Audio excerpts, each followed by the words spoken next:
It's Sunday, May 18, 2025. I'm Anthony Davis. Welcome to the Weekend Show, where we make the time to consider the news of the week. You can support my work and independent journalism at patreon.com/5minute news. Our guest today is a renowned psychologist specializing in borderline personality disorder. He's also host of the Shrinking Trump podcast. Dr. John Gartner, welcome back to the Weekend Show. Well, thanks for having me.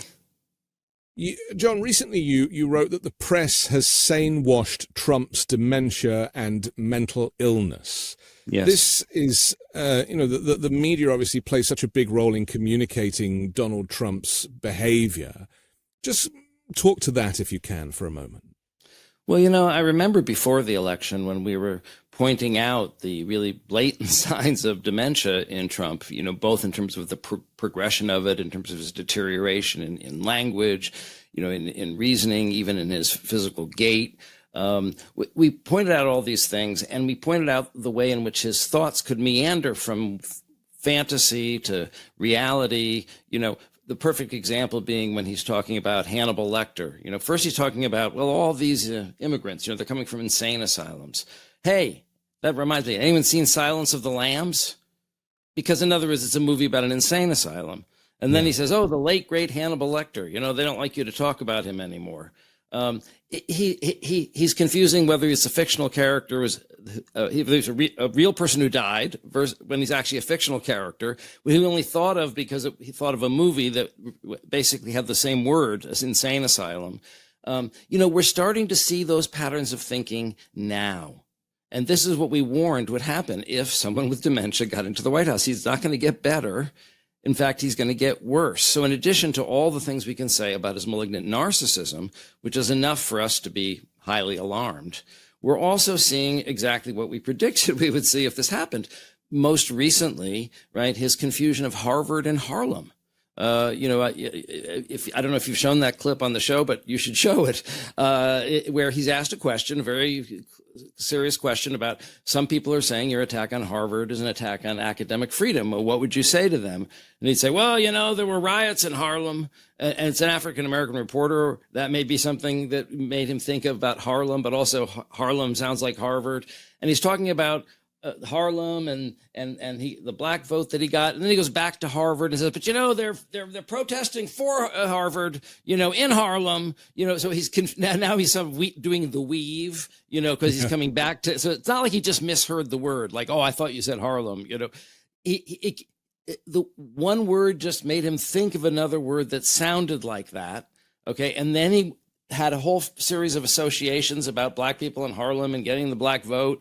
Okay. And then he sort of remembered it was a question about Harvard, and then he kind of mixed them up together. So the two stories were kind of part of one narrative. Right. This is the level of thinking, right, that we're talking about. And when you talk about sane washing, the part of the interview that I like the best is while he's talking, the camera is actually on the reporters. There's like 3 reporters on a stage. I forget what channel it was.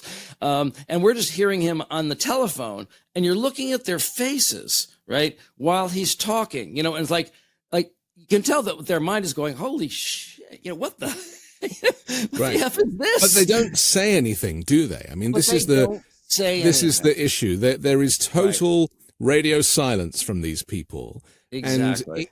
And to the extent that they're not even working as a collective. We saw that when the AP and Reuters were banned from the press room, that that was a moment when it would have been a good idea for them all to come together and make a stand, but they failed to do that. And I guess that goes back to media ownership and the fragmented nature of American news networks, and the fact there's so many right-wing networks covering him. But So without it being called out and people just playing along, that's just Trump, right, that becomes even more problematic, doesn't it? Well, I mean, it adds to the whole level of insanity, comedy and danger, all at once. Like to most recently, the Alcatraz follies. I don't know if you followed this, but he just announced one day from the Oval Office, we're going to reopen Alcatraz. And everyone's going like, what the F? What do you mean reopen Alcatraz? I mean, they closed it he'd seen the movie 2 days earlier.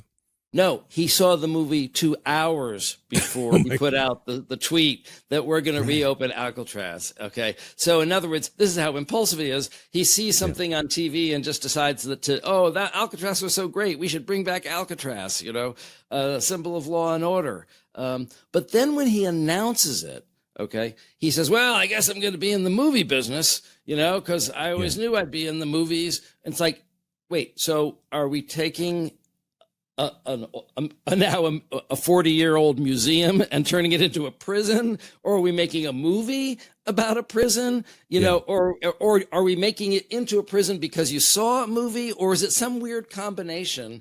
And again, that weave, right? He's sort of weaving the reality of a movie about Alcatraz and actually using Alcatraz, and they're kind of blurring together in his mind, but he's making these childish, impulsive decisions. Something like 47 people he's appointed are Fox News personalities. Yeah. In other words, everything he ever, that book, Everything I Ever Needed to Learn, I learned in kindergarten or whatever, anything he ever needed to know about the world, he's seen on Fox TV. On Fox, yeah. But so there's two aspects to this, which I think people maybe find confusing. There's the personality disorder. There's clearly the malignant narcissism. There's that stuff which goes, I presume, into the mental health category. But there's the dementia, which is a physiological disease, and that's in a different category, isn't it? And so what you're describing would be familiar to anybody who's looked after an elderly relative who had dementia. And I often hear in the comments, people write, yes, my grandmother had this, or my parent had this, and I recognize this behavior precisely. Exactly. So let's just focus on the dementia before we move to the mental health section. And because, this is a real kind of, if you don't believe in some people, I should say, don't buy into mental health analysis. They just don't go there. They're of a different generation, or they can't admit they have their own problems. But when it comes to dementia, it's a real tangible thing that everybody is touched by in some way through family or friends and connections. Yeah. And yet there is almost no media coverage that includes the word dementia or any of this kind of clinical aspect to his mental ability. Why is that? Well, somebody from I think it was Michael Tomlinson Tomasky from the New Republic coined this term sane washing.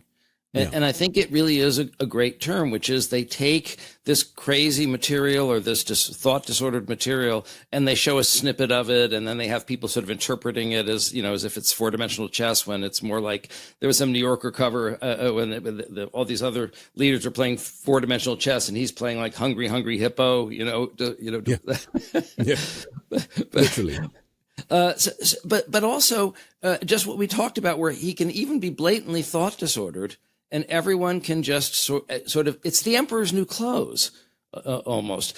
I'll give you another example, recent example, right? This whole thing with the Declaration of Independence. Yeah. Right. If anyone, you should show that. This was in the ABC interview, and he was basically, it was on the wall. He was in the Oval Office with the reporter, and the reporter said, "What does that document mean to you?"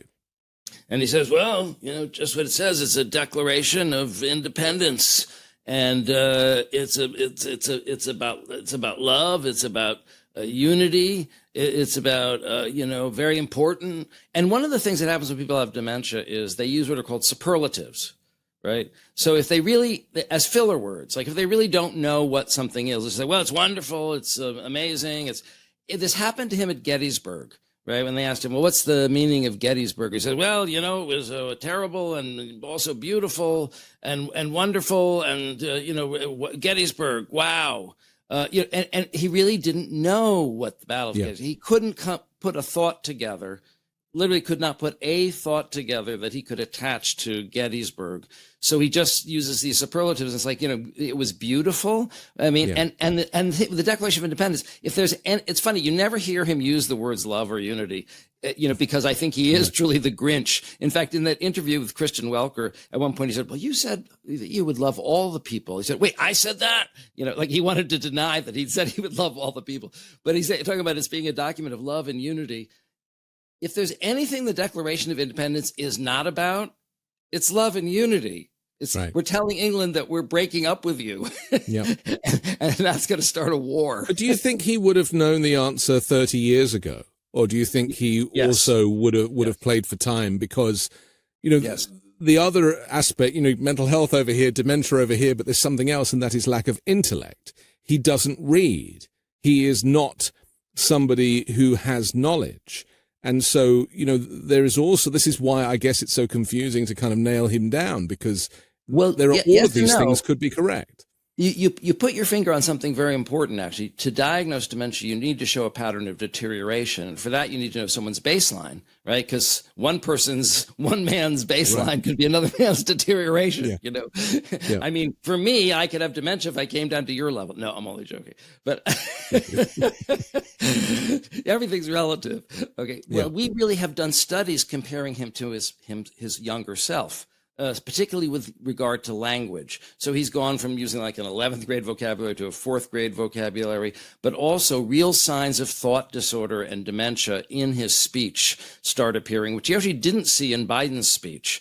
And you just see all of these, they actually had Stat Magazine did this. They had a group of neuroscientists and neuroclinicians read speeches he did in the 80s and then read speeches that he'd done. And they, really determined that there had been organic deterioration. They could see it clinically in terms of his sentence structure and the unity of his thought, how tangential his thought was. How he just kind of tangentially goes from one thing to another, or he just starts saying his usual shibboleths over and over again. But he really has trouble keeping a line of thought together. He really just kind of blends from one thing to another. So the Harlem Harvard thing is sort of a blatant example, but he's kind of doing it in little ways a lot of the time. He just follows this kind of weird chain of associations and then just ends up at one of his usual depots. But it's masking a real breakdown in his ability to think. And yet, if you see interviews of him in the 80s, he spoke in polished paragraphs. He was quite articulate. He seemed charming. He always was intellectually lazy, but he actually was not stupid. He may have gotten into these Ivy League schools because of his parents' connections, but he actually is smart. He was smart once, believe it or not. He has really deteriorated. A phrase that I'm hearing from him a lot now is "I don't know," and that came in you mentioned the NBC interview. He was asked about whether he should be upholding the Constitution, which is something he swore an oath to, and he looked around and said, "I don't know, you'll have to ask the lawyers." Yeah. How much of that would you say is dementia versus authoritarianism? Well, it really is an amazing blend of both. It's almost the authoritarian using the dementia. I don't know. Convenient. I forgot. I was supposed to defend the what? The Constitution? Right. So, also it does have almost a kind of mobster kind of, I don't know. Yeah. Understatement, which I don't know means kill the guy, but he just seemed pretty vacuous to me in that moment. It was almost as if he was sundowning. He does sundown. That's one of the things that we noticed, that his thought disorder would get worse later in the day, especially when he did night rallies. And the other thing in that interview, I noticed he looked kind of hunched over. Right. I think a lot of what's going on now is he's assembled such an army of winged monkeys, such an army of psychopathic, true believers that they can wreak havoc on their own. That's where Elon Musk was. The analogy I used is that Trump was sort of like the wizened emperor in the Star Wars. You know what I mean? And then Musk was sort of like Darth Vader, the manic guy with all the energy and the sword is just going to come and blow up planets, on behalf of the Sith emperor. The emperor gave them all license to be as bad as they could possibly be. And but we're seeing that now with this cast of characters, aren't we? From everyone from Tom Homan to Kristi Noem, their use of language, it's almost like they have been told, close the drawbridge, like you have carte blanche to basically be as evil and cruel as you want, and that has come from the top. Exactly. So he's empowered them. He doesn't have to be moving the pieces around on the board day by day. But on his own, he gets into trouble. On his own, he'll just, change the tariffs or, so it's not like other people are pulling the strings. No, he's just making trouble like spontaneously, but he's empowered these people who are working a system, the Project 2025 team, right? All these people now are really the most corrupt actors, right? The Fox News hosts and the right wing, shills and the Project 2025 people. It's like they're running a play, and it's all about destroying the Constitution, right? And that's what's really frightening. He doesn't seem to have the energy for it this time around, does he? He really is pretty exhausted, and he would obviously rather be playing golf. And I think the statisticians have said it's around 50% of the time he's on the golf course. But he doesn't seem to have the attention span for any subject. He just wants it to kind of finish up. He's like, he's just exhausted. It seems mentally exhausted. Right. Well, there you go. I mean, the diagnosis is pretty clear. There's just no one to do it, right? Right, exactly. Yeah, you think this group is going to, 25th Amendment him? It's going to be the Weekend at Bernie's White House eventually. It's going to get more and more comedic as they sort of prop him up. And I sort of feel like now being with Trump, it's like doing improv, right? You just have to say yes and, so it's like if he says that something crazy, you just go, okay, yeah, and, Alcatraz from Alcatraz, yeah, let's do it. But world leaders have cottoned onto this, haven't they? And they're having to play him, because talking with him, as Volodymyr Zelensky will tell you, is like treading on eggshells sometimes. So they all have learnt to kind of give him a shit sandwich. They tell him how great he is, then they'll kind of slip in the thing that they need and then tell him how great he is again. It really is as simple as that. Like, we are watching him being played in real time by all of the dignitaries and world leaders who are having to negotiate. Well, yes and no. I think he's being played by the people who he's making corrupt deals with. I think he's doing the bidding of Vladimir Putin and anybody who wants to buy Trump meme coins. So I think in that sense, he's very happy to do the bidding. I think what you'll see, we actually went over this in Shrinking Trump. Harry did this, or my co-host, Harry Siegel, did a really great job of taking some of these Oval Office meetings with dignitaries and really breaking them down into different parts. We just did the one with the Prime Minister of Canada. And at first he's very charming, actually, but actually subtly passive aggressive, because he said, oh, well, you were losing by a lot, but I won that election for you. Well, actually, because there was a wave of anti-Trump sentiment that pushed the liberal over the top. And still Trump thought that was a win for him. That's what's so weird about that. Well, because you have to think about the psychology of the malignant narcissist, right? He needs to demean and degrade, right, all of these people. That's why he loves tariffs. We think, this is Harry's theory, and I think he's right, that he loves tariffs because it's like a way of punishing everybody and saying, I'm so powerful, and now you're all going to have to come crawling on your knees to me for a deal. Right. Like I'm the potentate, and you're all going to have to come, petitioning the king, right? And that's the way he's treating them. So first, he's very charming, but actually, it's kind of one of those a compliment that's really an insult, because he's saying you were behind by a lot. I mean, you were really, it was like one of the biggest comebacks ever, because of me. But so he breaks things and then tries to take credit for fixing them. I mean, because, last week he did the deal with the UK, which was basically just, he broke the deal and then he just fixed the deal. Nothing really changed. And then he called it an historic event. And even the UK Prime Minister, Keir Starmer, had to kind of acknowledge that it was an historic event, but actually it wasn't really anything. There was no details. The whole thing was performative because Trump was desperate for a win, because he's not been able to do any other deals with any other nation.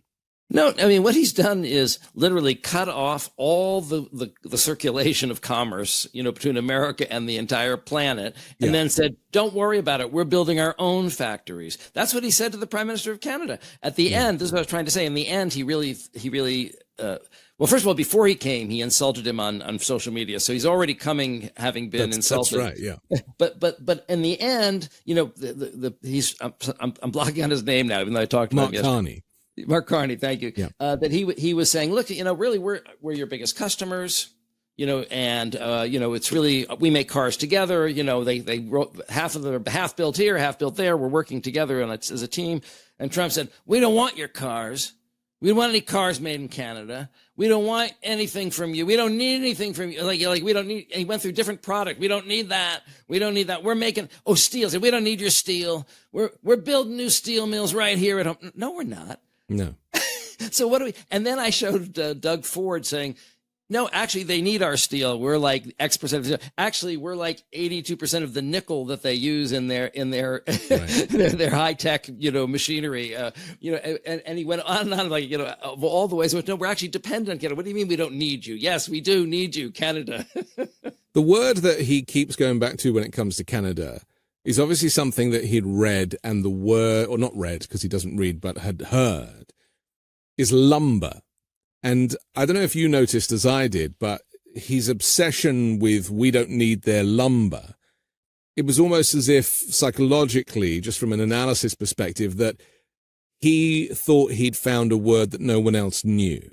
And therefore he was educating people that lumber is a word a bit like groceries. I was going to say, that groceries, again, just a little blip, right? Yeah. But like you said, like he's discovering the word groceries, and he goes, groceries. Remember when groceries used to be a thing? I ran on groceries. And people never use that word until I use that word. But the other thing is, he's driving home this thing about Canada being the 51st state. It's the other way he's insulting this world leader and trying to show dominance over him, right? And he does it by using the questions. He's very good at using the question and answer sessions in the Oval Office to actually hurl insults at the leader. So they ask him about the 51st state thing, and so he goes on and on and on about it. And you can see Carney is actually, you can see he's like an inner torment, it's like, again, the facial reactions, right, of these people who see him being insane. It was the same face that Zelensky pulled, they whoever goes into that room knows that they're going to end up with that face. Right. Exactly. Mark Carney, who, I mean, I have experience of him when he was governor of the Bank of England in the UK, is a very serious person, but he's a highly intelligent operator. And, he clearly knew what he had to do in order to kind of get through that. And he gave his own press conference afterwards where he was asked about what was going through his mind. And he said, I really hope you don't know what was going through my mind. But he is somebody who, he has to work with America. Like the two countries are intrinsically linked. So he's almost stuck between the devil and the deep blue sea. Right. And so it just seems that humoring Trump and going through this process of being temporarily humiliated and hopefully coming out the other side without too many bruises is really the only way to play him right now. But the problem with a bully is, then they want more. Right. Then they want you to rub out your best friend, Yeah. It starts with little favors. Right. Then they want you to declare an investigation into your political opponent, or what I mean? Or declare the election being fraudulent. This is the problem with gangster corruption, right? So it'll become more sinister. Much more sinister. I mean, David Brooks put it very well. He said, Trump is not transactional. He's someone who actually uses extortion, which is different. A transaction is like, look, we make a transaction, we both leave happy. Extortion is you do what I want or I'm going to hurt you, yeah. And then I want more from you. and then I want more from you. Yeah, and you're going to do it because you're afraid I'm going to hurt you. So it's just that simple and that primitive. And that's really the whole thing of what it's about. So what the problem with giving into extortion. And by the way, this is why we're going to lose the trade war to China, because they understand what's going on here. And they actually put out a little propaganda video. I don't know if you saw it on social media. We showed it on the show. It was very well done. And actually, by the end of it, you're completely convinced that they are right. Yeah. But they're saying, look, there's no point in feeding a bully. It's like drinking poison to slake a thirst. And so we're just not going to play. We're not going to negotiate. We're not going to. And now the container ships, they're not even stopping at the port of Los Angeles. They're literally passing on because they have no Chinese goods to unload. So there's no reason for them to make a stop. So the Chinese are saying, "Oh, you want to disrupt trade between our countries? Which country do you think is more capable of absorbing economic suffering? The 1,000-year kingdom." Or the spoiled, United States citizens who, when Christmas time comes, are going to see empty shelves. We're already calling him Donnie $2. That's right. Because who needs 31 dolls? I mean, you just don't need that many dolls. We'll explain to our children at Christmas time that we all have to make a sacrifice for Trump's fatherland, and I'm sure they'll all understand. It's the patriotic thing to do, John. Exactly. Clearly. We have to take a quick break, but I want to come back and move our attention over to the mental health side and talk about the personality disorder and how that might have shifted in recent weeks. We'll do that next on The Weekend Show. Do you ever think about how much of your life you actually spend sleeping? It's about a third. That's a lot of time to be laying on something that could be full of toxins or worse, heating you up at night. That's why I switched to an avocado mattress. They're made with certified organic latex, wool and cotton, no chemicals, no weird off-gassing, just clean, cool, naturally breathable comfort. And honestly, it feels like luxury without the guilt. My personal favorite, the Avocado Green Mattress. It's their bestseller for a reason. Super comfy, supportive, and I wake up actually feeling rested. Plus, I know it's sustainably made, ethically sourced, and built to last. Avocado is mission-driven sustainability at its best. Better for you, better for the planet. Shop now at avocadomattress.com and save up to $200 on certified organic mattresses. Dream of better. Did you know that when your metabolism is working properly, you will feel the benefits in literally every aspect of your life? I have found a valuable tool that gives me insights to create a healthy metabolism for my body. It's called Lumen. It's the world's first handheld metabolic coach, a device that measures your metabolism through your breath. And on the app, it lets you know if you're burning fat or carbs. It gives you tailored guidance to improve your nutrition, workouts, sleep, and even stress management. All you have to do is breathe into your Lumen first thing in the morning, and you'll know what's going on with your metabolism, whether you're burning mostly fats or carbs. Then Lumen gives you a personalized nutrition plan for that day based on your measurements. You can also breathe into it before and after workouts and meals, so you know exactly what's going on in your body in real time. And Lumen will give you tips to keep you on top of your health game. Your metabolism is your body's engine. It's how your body turns the food you eat into the fuel that keeps you going. And because your metabolism is at the center of everything that your body does, optimal metabolic health translates to a bunch of benefits, including easier weight management, improved energy levels, better fitness results, and better sleep. Take the next step to improving your health. Go to lumen.me/weekend to get 20% off your Lumen. That's lumen.me/weekend for 20% off your purchase. Thank you, Lumen, for sponsoring this episode.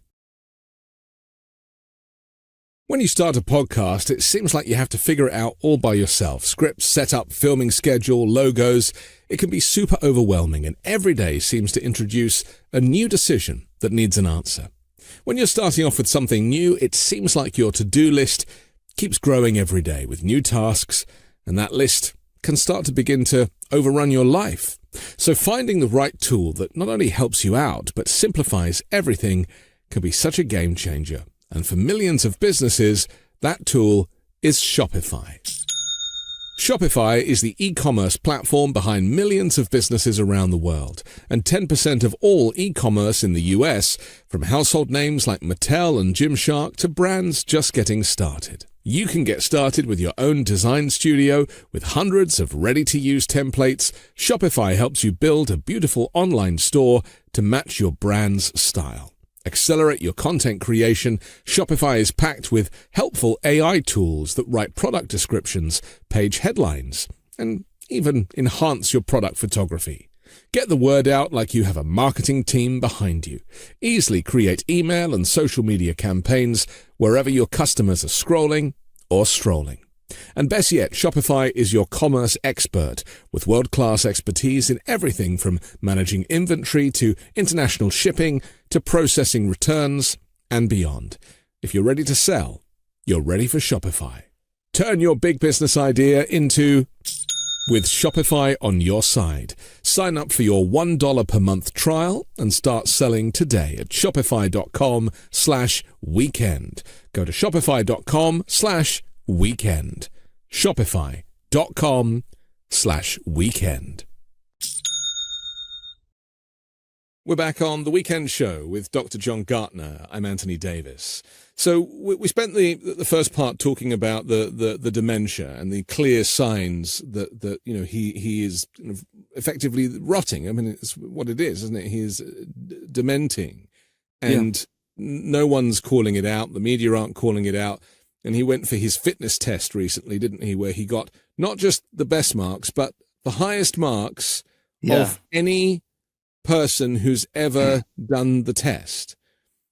Maybe we should just talk to that for a moment before we get into the mental health side, although this is clearly a mental health issue. He's not tested by anybody independent, really, is he? I mean, he's only ever going to be surrounded by Republicans, a Republican doctor, a MAGA Republican doctor. So you're never going to get to hear what we need to hear. Well, you know, I mean, Ronnie Jackson, I think the Ronnie Jackson story, you know, really, I was sort of involved with that, actually. So I was up close to that. Remember that he gave Donald Trump a cognitive screening. We actually started our Duty to Warn group kind of started with Tom Steyer, actually, a whole public relations campaign to pressure them to give that cognitive screening because of the signs of cognitive decline that he was showing. And amazingly, they did it. But it always pissed him off that he had to take that. So he used to go around the country bragging about how he got the highest score that anyone's ever seen. And they're like, it's like a genius. They've never seen anything like it. You know, well, it's completely ridiculous. It's a test that if you don't get a perfect score, it means you're incapable of living independently and may need to be institutionalized. I mean, it's really a test for pretty advanced dementia. It's like, you know, can you point out which one of these three animals is the lion? You know, it's not the Mensa test. But I think his bragging about it was such a narcissistic injury that he has to keep bringing it up and talking about how superior he is. And just like he has to keep talking about how dumb Biden is and how dumb, you know, everyone else is, because he's the one that knows he's dumb and he needs to project that outward. And that's what this personality disorder does. They project onto others anything that feels weak or bad in themselves. And so basically, it really is, you have to learn the code. It's opposite speak, right? Whatever they're saying about their opponents is true about themselves. I mean, you could literally go through so many things that he said and just opposite speak it, right? Just change the pronouns. It's not that complicated. It's like Pig Latin. It's not that hard to translate, right? Just switch the pronouns from you to me or him to them to me. Well, a smart person doesn't tell you they're smart, and in the way that a kind person doesn't tell you they're kind. But he's constantly telling us who he wants us to think he is. And he's and what he's accusing the Democrats of is what he's actually doing. They're trying to rig the election because he's trying to rig the election. You know, it's just every example that you can think of. You know, and now they're going to persecute the people who investigated his trying to rig the election. You know, but that's, I think, more political. But the other thing about malignant narcissists is the more success they have, according to Eric Fromm, who developed the diagnosis, the more psychotically grandiose they become. In other words, their success, they drink their own Kool-Aid, as it were, and their success makes them, you know, like throwing gasoline on a fire. in terms of their grandiosity. You know, what you're not supposed to do with the barbecue grill, you know, and sometimes people get impatient. Fuck it, I'm just going to, you know, and then the whole thing's like whoosh. Okay, that's what we're doing with his grandiosity. I think this whole thing of him posting the picture of himself dressed as the Pope, you know, first of all, he said it on camera. That who should be the next Pope? Because I should be the next Pope. He just said it. He didn't say it with any irony, right? Or wisecrack, or, you know, wink, wink, or he just said that. I think but that was an impulse reaction, wasn't it? Because of the grandiosity. Because of the grandiosity. In other words, he actually thinks that, and then he actually tweeted out this picture of himself arrayed as the Pope from his own personal account. It wasn't like even a retweet. So this is crazy, right? But think about it. It's really sort of like Louis saying he's the sun god. You know what I mean? I mean, it's that level of crazy grandiosity. And so, we've crossed the Rubicon so many times with this guy. And I'm interested in how personality disorders might change, or do they not change? I mean, has his diagnosis of the malignant narcissism, is that the kind of thing that, like dementia, can get worse over time? Or is that just fundamentally who he is? Right. Well, it's certainly not true of all personality disorders. Some personality disorders, like, for example, borderline personality disorder, have a tendency to get better over time. But Eric Fromm said that malignant narcissists do get worse over time, especially if they have success. And he has dementia, which we know gets worse over time. And when you have dementia, it basically exaggerates all of the worst parts of whatever personality structure you had, you know, because it's disinhibiting it, it's irritating it. So, you know, you're more confused, you're more impulsive, you're more agitated, right? So whatever personality traits you had before just become more exaggerated. And I have an uncle who was a yoga instructor and a past life regression therapist, a very enlightened man. He has dementia now, and my aunt's taking care of him at home. When I call, it's like he goes, "I love you, honey." He goes, "I love you too, honey, but take those underwear off. Oh, you don't need to wear that over your pants." You know, so it's like he's always been a sweetie. He's still a sweetie. He's just confused. You know, he's wearing his underpants outside his pants. But if somebody has a malignant personality like Trump, it's going to make him more. He's already impulsive, right? Because impulsivity is actually one aspect of malignant narcissism, because there's 4 components.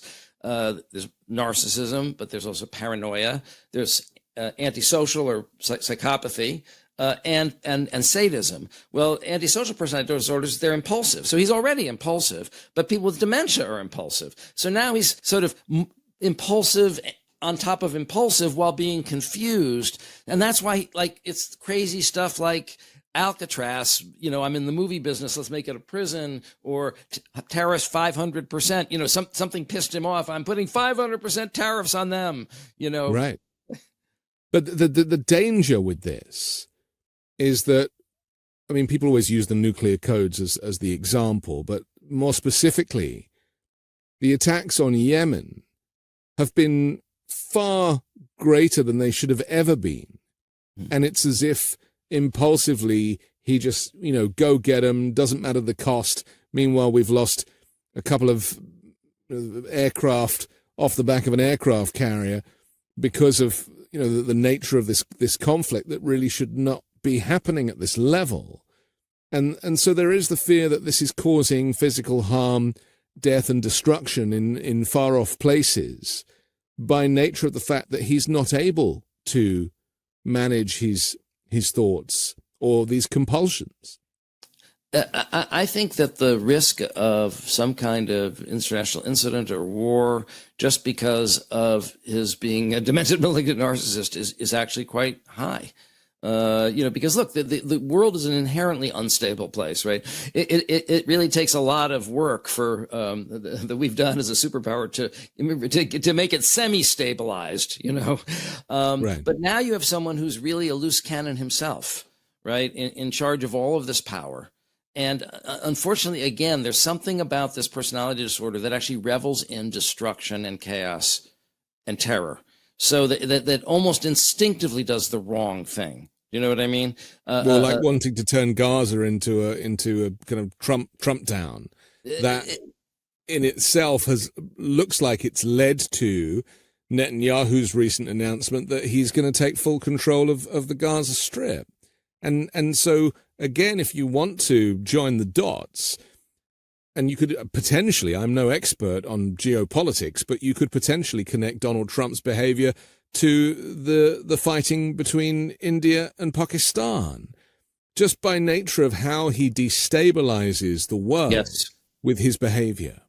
I think that's right. There's almost a ripple effect, and in one of my sort of fantasy doomsday scenarios, the nuclear war breaks out between India and Pakistan, but just in part because we're not sort of there, kind of providing the buffer, right. That now old animosities are probably going to start breaking out again because people have learned, people used to say, "Oh, America, you think you're the world's policeman."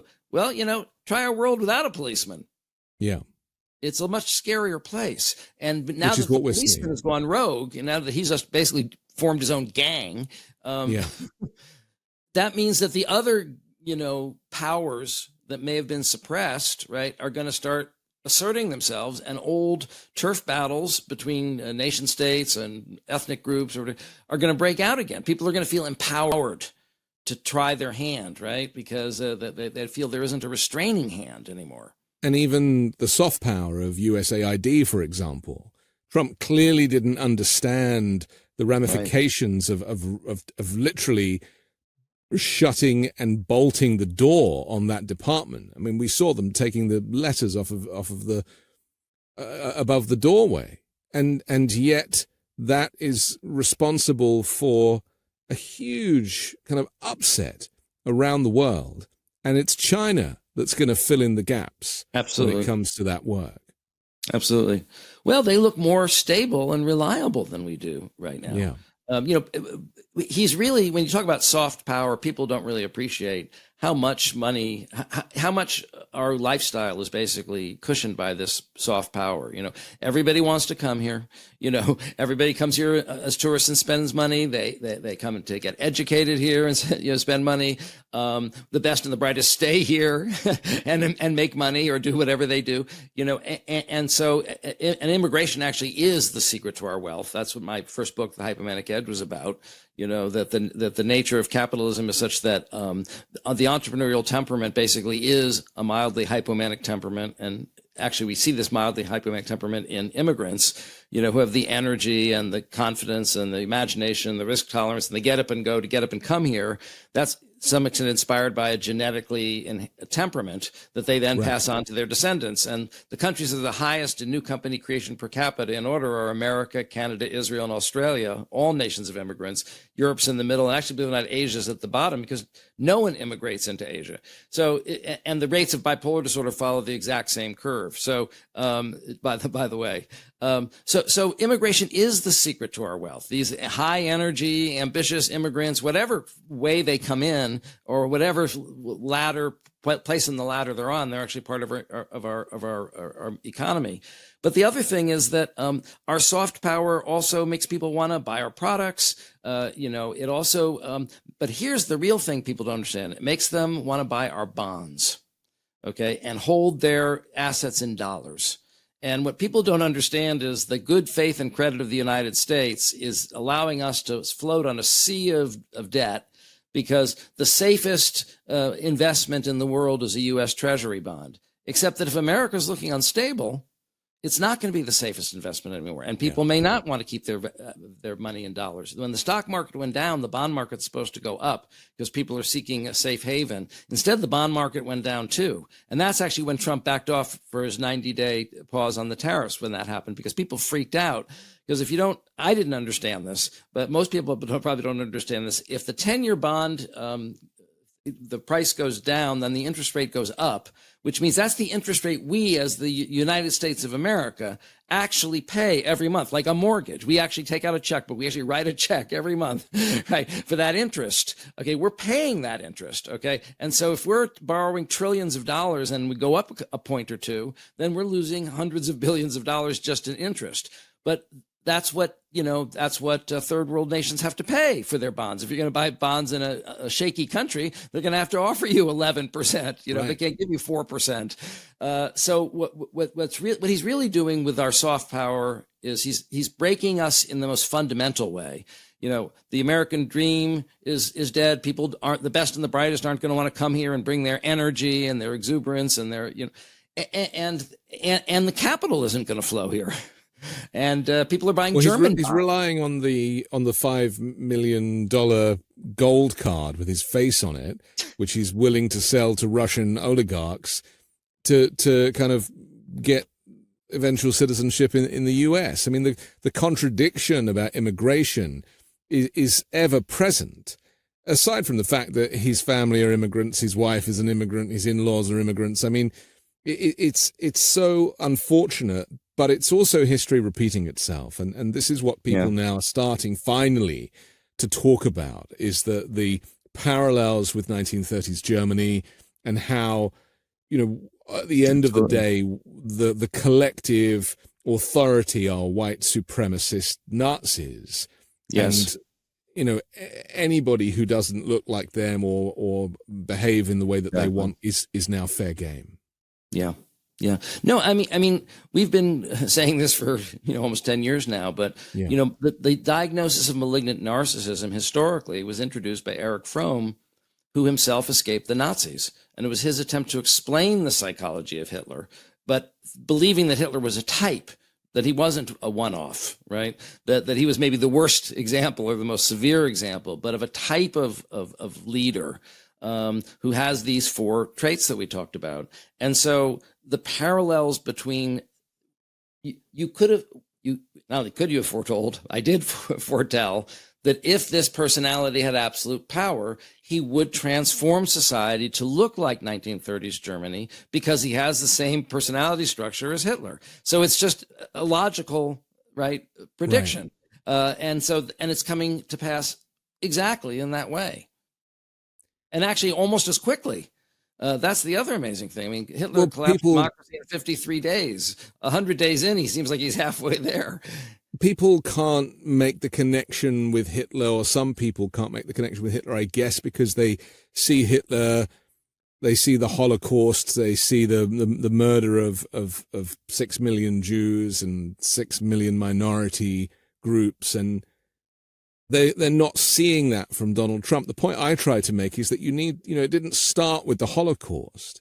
It started with Hitler being elected as chancellor because interest rates were too high. And, we find ourselves in a similar situation. We have to draw the comparison with Germany in 1932 rather than in 1939 and beyond. And it's hard for people to kind of get that if they don't know their history. No, absolutely. And actually, we've had guests on who are, students of that history and really taking us through it step by step, how there really is a playbook and how he really is following it. And you're right, concentration camps, that's not step one. Right. It's things like trying to purge the bureaucracy. And get business interests to play ball and basically suspend the power of the legislature. He did it with the Reichstag fire. Trump just had to call Mikey Johnson, and little Mikey Johnson will do whatever he wants. So they're just surrendering their power. They're just abdicating their power. But that's another thing. The other thing is to threaten the press.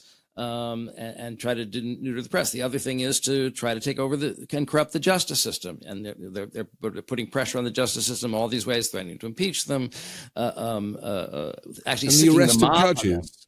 And then recently arresting a judge. Right? So Hannah Duggan arrested recently. I mean, this again was another Rubicon to cross, wasn't it? It's another moment where the alarm bells really need to sound. And yet, because there is so much drama coming out of the White House every hour and every day, that story lasted 48 hours. Right. But there's another box to check. And by the way, what are these people being arrested for? You said we're not at the concentration camps yet. We are heading there.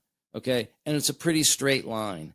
Okay. So first of all, we see how brutal and how random and how arbitrary so many of these pickups have been, how irregular people with black masks, picking up the wrong people, breaking into the wrong houses, and people without due process being sent to, gulags and, basically camps prisons where they probably will die. Yes.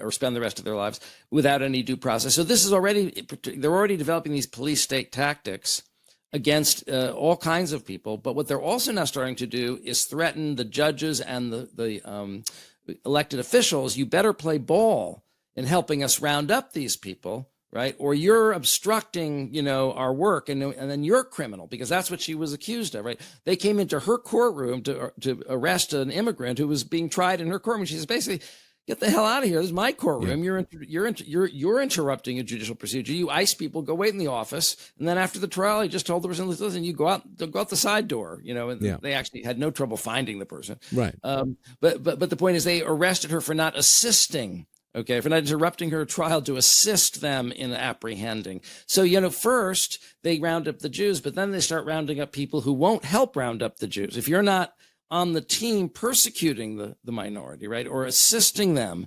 and now they have a tip line where you can call in. So any of your neighbors can hear your accent and decide to call ICE that you should be checked out. So that making us kind of like East Germany, where we have people spying on our own, citizens. Right.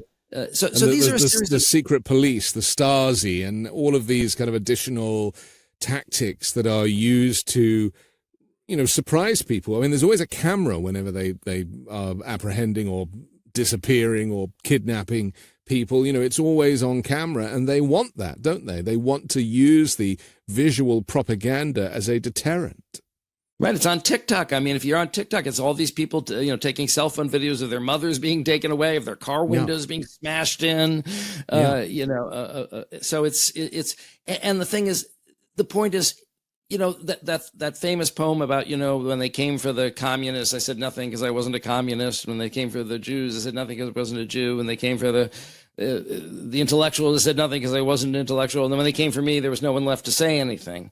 The circle of who they're coming after is widening, so now they're actually going after green card members if they don't like what's on their phones, or, if they've protested or they've written in their social media, they're advocating a pro-Palestinian point of view, which is their right to do. Right. That's free speech. And a lot of this is under the guise of preventing anti-Semitism. But that is a misnomer too, isn't it? Because this is the most anti-Semitic authority that we've ever had. And how long do you think that's going to last, this kind of fake claim of we are saving and protecting the Jews from Arabs who have a differing opinion about the Palestinians? I mean, this is as I see it, this is a kind of temporary excuse to round people totally. up. I want to quote Governor Pritzker, who said, look, stop destroying the Constitution in the name of my ancestors. Yeah. And you're right. It's ironic because they're white supremacists. So they really don't care about anti-Semitism, but it's a cudgel they're using, right? Because they can attack the universities with it. Right, because they tolerated protests, right? So now all of them are being they're using this fake cudgel of anti-Semitism as a way of actually trying to destroy academic freedom and take over the universities, which is also in the playbook. But what I was going to say about the concentration camps is he's now opening a prison in Libya. He wants to open prisons, these foreign prisons. These are concentration camps. If you get thrown into a prison in El Salvador, I mean, you're going to die there. Home. Yeah. You're never coming home. This is what we're seeing with Kilmar Abrego Garcia, who, they even photoshopped MS-13 on his knuckles and used that as propaganda, and then doubled down on it in the ABC interview. And even, despite it being so blatant and so obvious to anybody and everybody, including photos of him without that on his knuckles, of course. But even that is not good enough for them, because at the end of the day, the idea is to round up brown people no matter what the allegation of a crime. Yeah. white and dissidents, and people who have the wrong, aren't loyal party members, who don't revere the dear leader.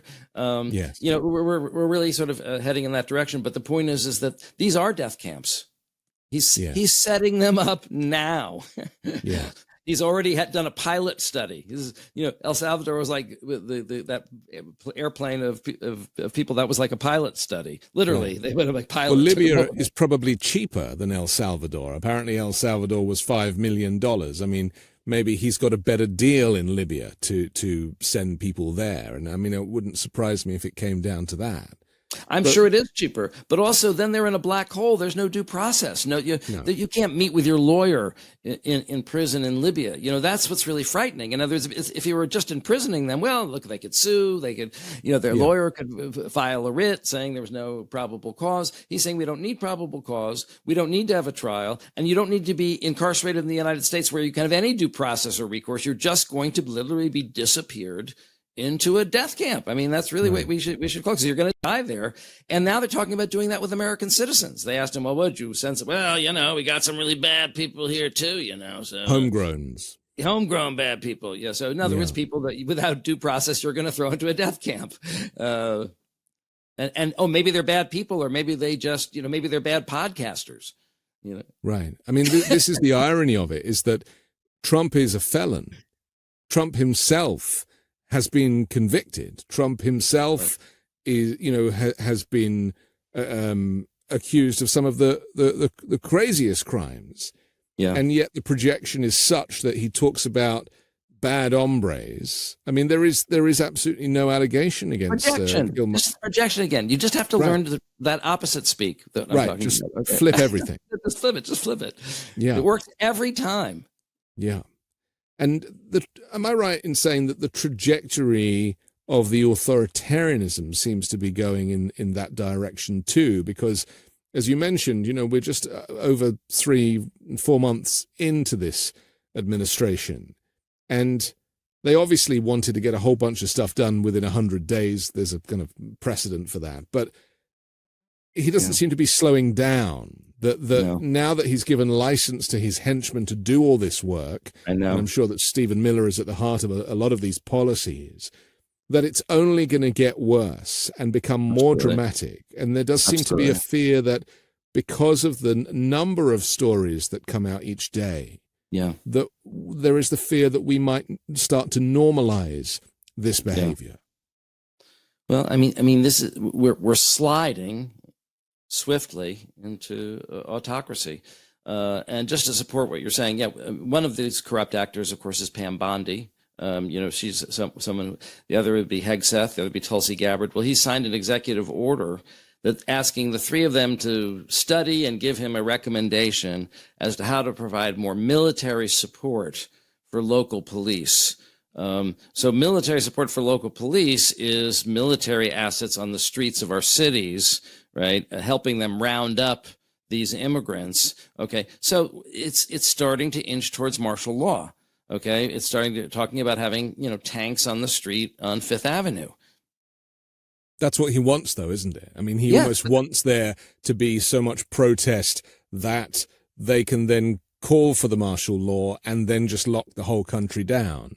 I mean, but you see, he's not even waiting for the protests. He's saying that he wants to, because there's already a state of emergency. Didn't you know there's a state of emergency? Apparently there is. It's something to do with Venezuela. Aren't you aware that we've been invaded? Yeah.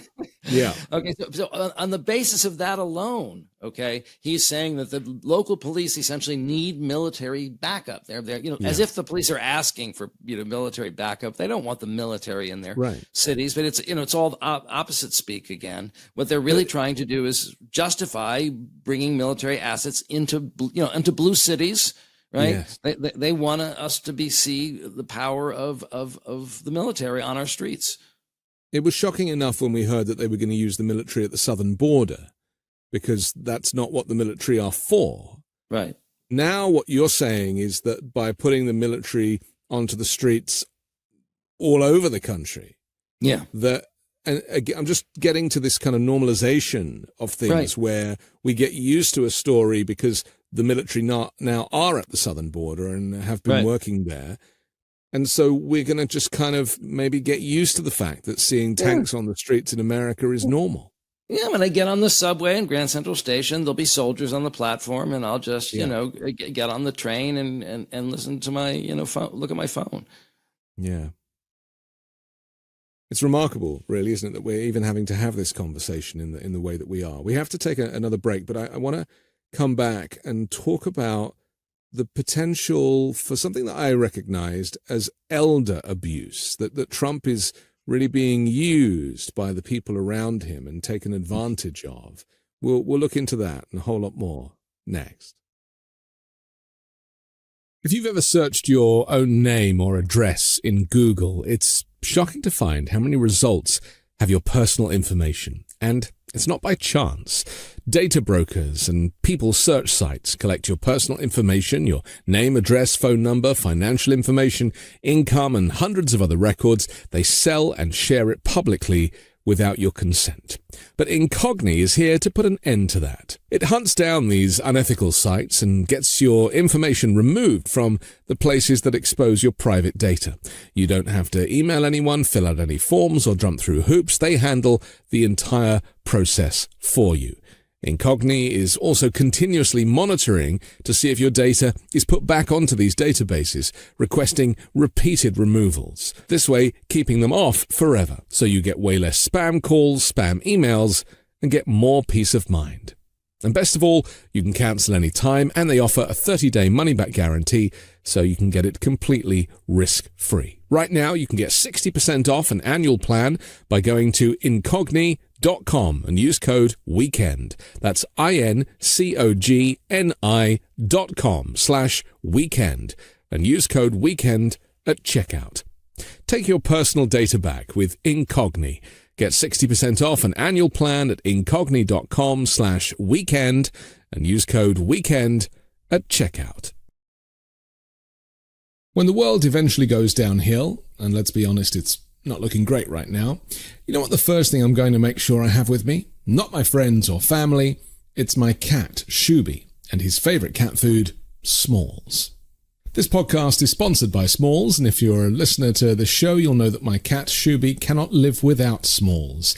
To get 35% off plus additional 50% off your first order, head to smalls.com and use our promo code WEEKEND for a limited time only. Smalls cat food is protein-packed recipes made with preservative-free ingredients you'll find in your fridge, and it's delivered right to your door. That's why Cats.com named Smalls their best overall cat food. Still not a believer in Smalls? Forbes ranked Smalls the best overall cat food, while BuzzFeed said, "My cat went completely ballistic for this stuff." Smalls also has an amazing bunch of treats and snacks to add to your order. Shuby particularly loves the smooth fish kibbles. After switching to Smalls, 88% of cat owners reported overall health improvements. That's a big deal. So what are you waiting for? Give your cat the food they deserve. For a limited time only, because you're a Weekend Show listener, you can get 35% off Smalls plus an additional 50% off your first order by using my code WEEKEND. That's an additional 50% off when you head to smalls.com and use promo code WEEKEND. Again, that's promo code WEEKEND for an additional 50% off your first order plus free shipping at smalls.com. One day it's cool, the next I'm sweating through my clothes. I realized it's time to switch things up, and Quince had exactly what I was looking for. Lighter layers, better fabrics, and prices that don't make you think twice. The best part, everything with Quince is priced 50 to 80% less than you'd find at similar brands. By working directly with top artisans and cutting out the middleman, Quince gives you luxury pieces without the crazy markups. And Quince only works with factories that use safe, ethical, and responsible manufacturing practices and premium fabrics and finishes. My Quince black t-shirts are my go-to every day, unless I'm in formal wear. Elevate your closet with Quince. Go to quince.com/weekend for free shipping on your order and 365-day returns. That's QUINCE.com/weekend to get free shipping and 365-day returns. Quince.com/weekend. Welcome back. It's The Weekend Show. I'm Anthony Davis. We're joined by Dr. John Gartner. John, I noticed when Trump was in the Oval Office and Elon Musk was doing that thing, dressed in his dark Gothic MAGA, inappropriate clothing for the Oval Office, but got away with it, unlike Volodymyr Zelensky. I also noticed, during a lot of these executive order signings, where they're kind of telling him what he's signing, and he doesn't appear to really know what they are, and then he paraphrases what they just said, pretending that he knows what it is, but he's inaccurate invariably. Then he does the signature, the famous signature, which is the only real consistent thing about him, is the use of the Sharpie. And it occurred to me that, if we were in a family and that our elder was behaving in that way, that we would get them the help that they needed and put them into residential care and all of the things that you would normally do with someone who was presenting in this way. But the term elder abuse is not used that often in certainly in journalism to describe the leader of the formerly free world.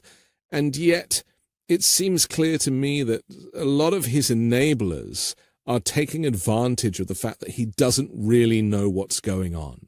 And when he was deferring to the lawyers and regarding the Constitution, and, well, I don't really know, but, that to me exposed the fact that this is an abuse of power by the people around him.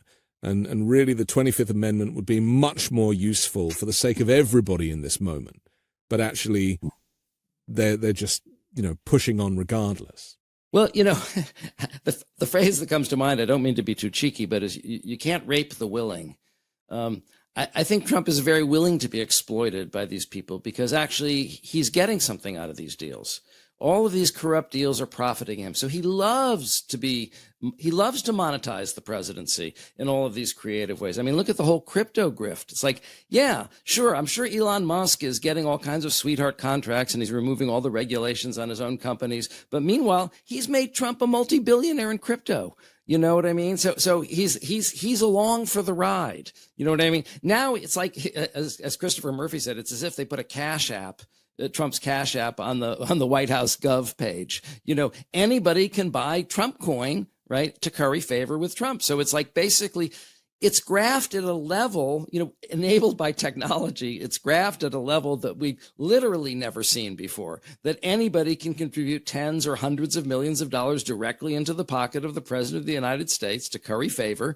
And he's most willing to do that, so it's really quite I feel sorry for young people who don't really know the old United States of America. But that was one thing that, surprisingly, we've had surprisingly few financial scandals involving presidents themselves. Teapot Dome or, Grant had people around him that were crooked because he picked the wrong cronies or friends to put in power, whatever. But we really have had presidents who put the interest of the country first, even if they had differing, views. And really that there was this quaint idea that you should not only not have foreign emoluments, which as it turns out was actually a pretty important aspect to put in the Constitution. It was one of the first things they put in there. But also to try to be above even the appearance of improperty, of trying to profit yourself. In fact, you're not even supposed to accept these foreign gifts. I remember there was some argument about whether the president could accept this $1,000 bottle of aged whiskey, right, from, and finally the president, damn it, I'm keeping the whiskey, Yeah. Well, the question was put in the White House press room last week to Caroline Leavitt, the press secretary, and said, about the meme coin and about the fact that foreign dignitaries are currying favor and they are buying it. And he has become billions of dollars richer because of it. And her answer was, well, he is a great businessman.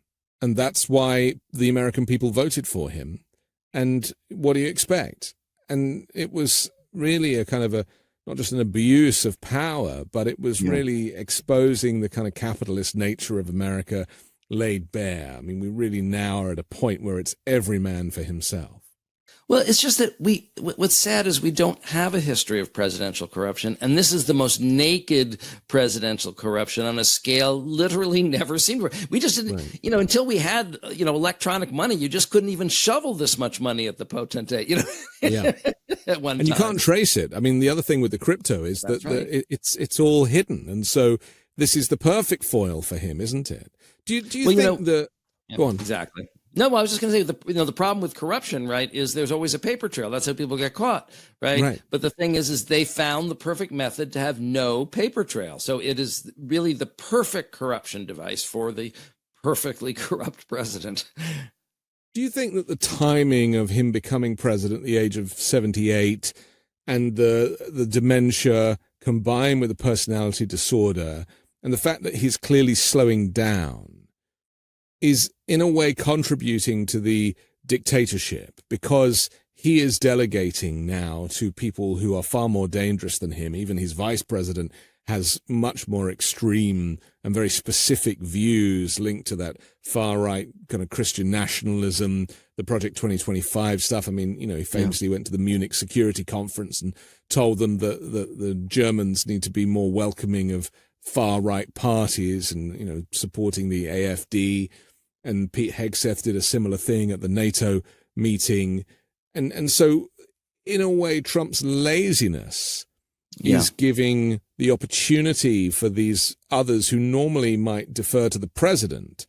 There is no president to defer to because he's either asleep or he's playing golf. Right.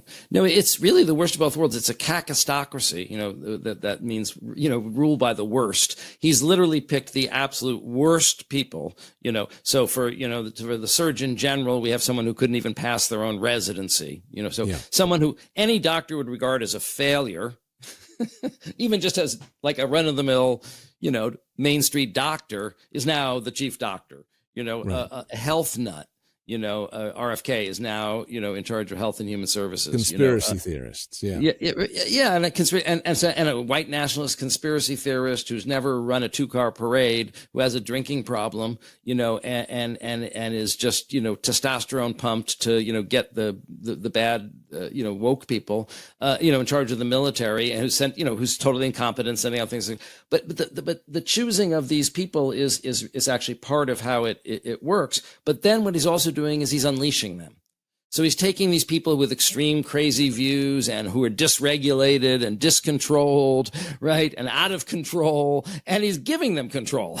He's just throwing them the keys. Like, here you go. When someone asked him about, why are you nominating for Surgeon General someone who's never practiced, a doctor who doesn't have a medical license, actually, or doesn't have pass a residency? RFK liked her.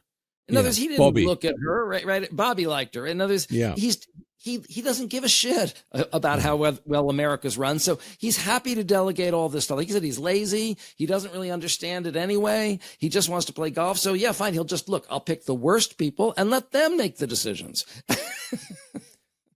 Do you see us coming back from this? Because, it's a bit of a doomsday conversation, but kind of hear me out, because once you break the norms, to rebuild them takes much longer. It's very quick and easy to smash things up, but actually putting it back together can take generations. And that's what he's done with our institutions. They've now been broken, as it appears, for good. And then some people are of the opinion that Republicans will never give way in future elections, with the voter suppression and the various methods that they now have, that this is the authoritarian government that we have certainly in the short to medium term or indefinitely. How do we come back from this? It's a great question. It's one I contemplate a lot. It's one we talk about a lot on the show. I think what's scary is I don't think that many of us really see a clear path back. And I think that is what's scary. That doesn't mean there isn't one. They're not the same thing. History is full of surprises, right? No one thought that, people, a group of shipyard workers in Poland were going to, bring down the government. You know what I mean? So things have a way of happening, right? But right now, it just feels like we're like Thelma and Louise. We've just gone over the cliff, and well, I wonder what's going to happen now. Bleak. Right. Yeah. I mean, I have faith in the power of people and the collective power of protest, but it's, as I understand it, we really almost need a new movement, a new political movement to be able to take this on, because the Democrats are so steeped in the old way of doing things, and because the institutions don't exist anymore, that you can't really go back to that. So maybe something new. Do you think, as a collective, the American people have the tools to be able to do that? The tools to be able to come back, you mean, to protest in such a way that they can bring about the strength to be able to do it, because I do feel that Americans work so hard and there's very little let up. We get so few days off compared to our European friends, and really, even to go protest, it's like you might have to leave your job in order to be able to do what needs to be done. And I worry that the American people are so focused on paying the bills that actually, the fall of democracy plays second fiddle to putting food on the table. Someone wrote a memoir about World War II, something about we ate well during the war, and it was about normal life, while all of the destruction was going on. I think your fear is well founded. There is a lot of action in the streets. I think that it's going to accelerate, and I think that is kind of one of our hopes. That resistance in the streets. At this point, it has come down to the people, but they've also shown themselves to be very impervious to that kind of protest. And may even be wanting to use it as an excuse to declare martial law. And I think the real thing I'm worried about is the free and fair elections. I think that we should take the midterms, obviously, given how dissatisfied people are. But I worry about them monkeying with really the nuts and bolts of the electoral system. And they seem to be looking for any way to monkey with it. And I worry even if Starlink was somehow involved in determining the presidential election. And that sounds like a crazy conspiracy theory, and it is, because I have no evidence. But I just have this. They're looking for any. We do know that. The in Arizona and Colorado, right? They broke into the, they did it in front of everybody with the cyber ninjas in Arizona. There's a distrust, is what you're saying. And the moment you have an attempt to actually manipulate the system to get into the guts of the, thing, to basically to skew it. They're looking to rig the election. Again, opposite speak. They're looking for ways. That's why, Tina Peters is in jail now, because she tried to get the software, for the voting machines, using her position as a, clerk administrator of the elections, right? She managed to give a back door to this group. Who knows? They might have been working with Russia, who knows? And so I'm just saying that it's voter suppression. You mentioned that. But there's lots of ways in which I think they're going to try to suppress the vote. And do we really think that J.D. Vance is going to announce in the Senate that a Democrat has won the presidency, 4 years from now? I'm very concerned that, we may not realize it, but we may already be dead men walking. I mean, that is it's not a definite thing, but it's a real possibility. Because it's a coup, ultimately. What we are living through now is a coup from the inside and in plain sight. And so it isn't really there is no normal here. It's not an administration. It's a regime that is born of a coup. And so they will never relinquish power. Right, they'll never voluntarily relinquish power. Exactly. I mean, I said that about Trump actually 2 years before January 6th. Actually, I said he will never voluntarily relinquish power because name me a malignant narcissist in history who's ever voluntarily, relinquished power. It's like if you've seen the play Hamilton. King George was so amazed that Washington could give up power. I didn't know that was something you could do. That's a line from the play. But yes, that's something that we normally do. But they don't. But you're right. Now we have a whole regime that doesn't want to give up power. So in one sense, January 6th was kind of a warm up, right? One idiot basically telling people on Twitter, come to Washington, it'll be wild, and sparking some kind of stupid riot that got, out of hand and almost got the vice president killed, I guess. Yeah. But now you have the whole power of the state, right? Well, by nature of hardening all of the rioters, that really is giving license to everybody behaving like that. And he's even looking at kind of reparations now and giving $30 million to the family of Ashley Babbitt, who died in the siege. I mean, that really is telling his personal militia that this is how protected you are when we need you going forward.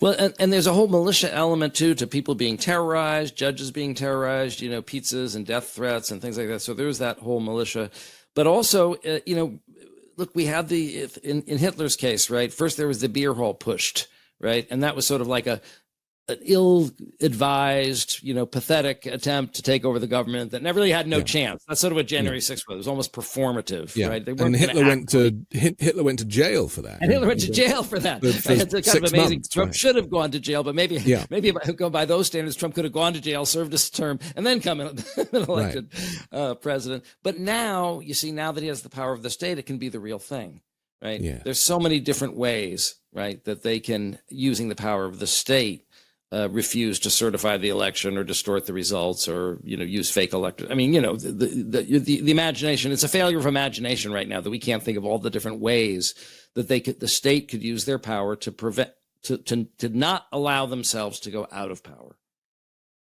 Finally, John, a lot of people are very scared right now, not least immigrants, legal or not least naturalized citizens, people of color, trans people, gay people, and women as well. Very scared. Yes. I want to reference the Roosevelt quote, "We have nothing to fear but fear itself." How much of the propaganda, how much of this authoritarian movement is relying on people to self-censure because they are scared, rather than what is actually happening? Because obviously the media repeats a lot of these stories about people being detained at airports and various things. But when you get into the nuts and bolts of it, they don't report on the tens of millions of people who are transiting the airport normally. So you are relying on those stories as a kind of scare tactic. So is it for people to fear the regime or fear the fear? It's an excellent point, and I think people really do need to sort of take a breath and kind of take that in. The way they operate is by inspiring fear, and everybody then, as you say, self-censoring, surrendering in advance, and that's what they want us to do, and that is actually their most effective technique. But unfortunately, I also think that is human nature. I think that is just statistically what most people will do and do. So we can, preach and say, don't do that, and try to channel FDR in some way to hopefully rally the troops. And I'm behind you with that. Obviously, I'm continuing my podcast like you're continuing your podcast, and we have reason to fear. So we're trying not to let the fear control us. Control our behavior. But I don't know if you've had this experience, but I've had many guests refuse to come on the show. I had people cancel who were scheduled to be on the show because they became intimidated. They self-censored. They took themselves off the roster. And that's just a small example, but, I see it in all kinds of ways. People saying that, that they don't want to talk anything bad about the government when they're at work, whatever their job is. There's a lot of ways in which people are what they're relying on is human nature, which is people do try to avoid danger. We've evolved to do that. Yes. And also we've evolved to socially conform, because we know that actually our survival is dependent on being part of a group. So when a malignant narcissist is able to take control of society, Robert J. Lifton wrote about this, right? Then he creates something called malignant normality, where now the malignant ideology becomes the state ideology or the conventional wisdom. And now to fit into society, right, you have to Heil Hitler, Heil Hitler. If someone says Heil Hitler, do you say Heil Hitler? You know what I mean? You don't want to not be part of the group. It's funny. I'm really like a not part of the group guy. So I actually went to Princeton, and I was at this eating club, and there was like a group of it was a gathering of Princetonians, and they started singing the school song. And it's like, "Hooray for old Nassau, my boy!" Hooray. And I wasn't doing it. So it was like 40 people were doing this, and I was just standing there. My wife said, "There's something wrong with you. Yeah. Everyone else is doing this. Why aren't you doing it?" I said, "I don't know. I just didn't want to." But so there'll always be some people who will be, contrary. But the natural human instinct is to fit into the group and to not take risks. So it's actually a dual thing. You want to be part of the group. You want to blend in, and you don't want to be seen as an enemy of the group.